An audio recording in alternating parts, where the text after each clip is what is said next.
Teacher Michelle here. At home this week, I have a couple of ideas for you to try with your child. In talking to some parents, I learned that some people don't have puzzles at home, and I thought we can figure this out. So puzzles are super good for practicing patterns and relationships and shapes and persistence. So it's a really good skill building game to play. And I thought, I know that we can make a puzzle out of just about anything. I have a box of cereal here just to show you that you can make it out of anything that has any kind of a weight. Paper is a little bit hard, but if it's cardboard, it's pretty easy. I sent you home some environmental print, which was just some copies of some food boxes, mostly cereal boxes. And this would be fun just to revisit if you wanted to, asking your child if they can see any of their letters. I see a big one right here. There's a K. Asking if they see any numbers. There's usually some numbers. This is a good practice just to even notice while you're having some breakfast in the morning. Hey, I spy a letter C for cat. Can you spy it? Oh, there it is.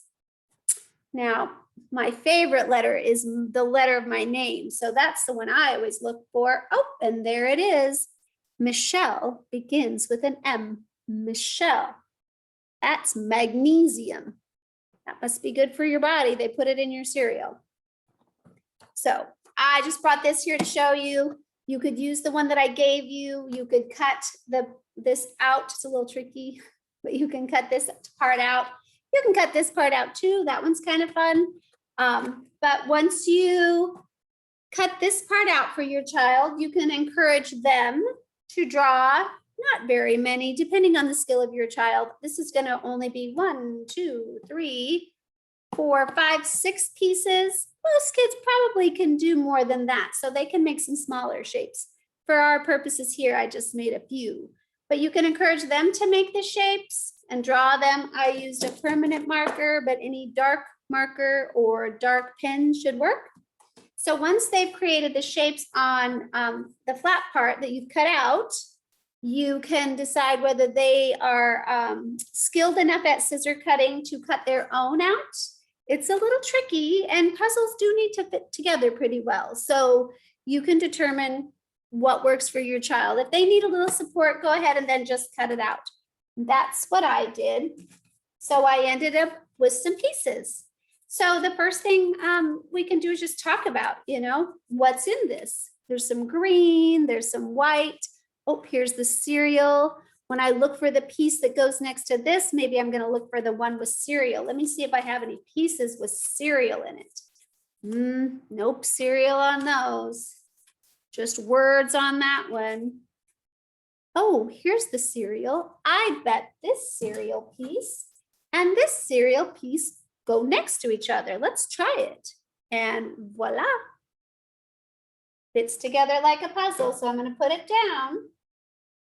And then keep going. This one's nice because this has a nice pattern on it. There's the K, the big red K. So when children are trying to figure out how it fits together, they might try one way, try another way. If it doesn't work, just have them keep turning the piece until it fits.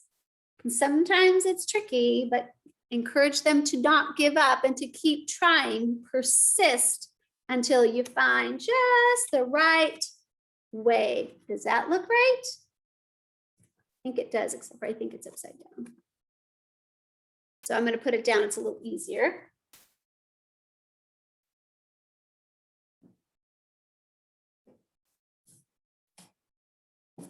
And then just keep encouraging them. Sometimes you can play a game where each person puts one down.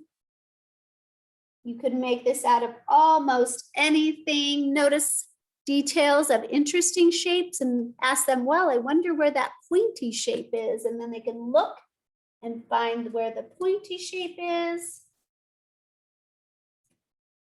And if you don't have puzzles at your house and you'd like to create a puzzle and have fun doing a puzzle with your child, we just did that together. So that's how we can use this box to make a puzzle. Hope you have some fun.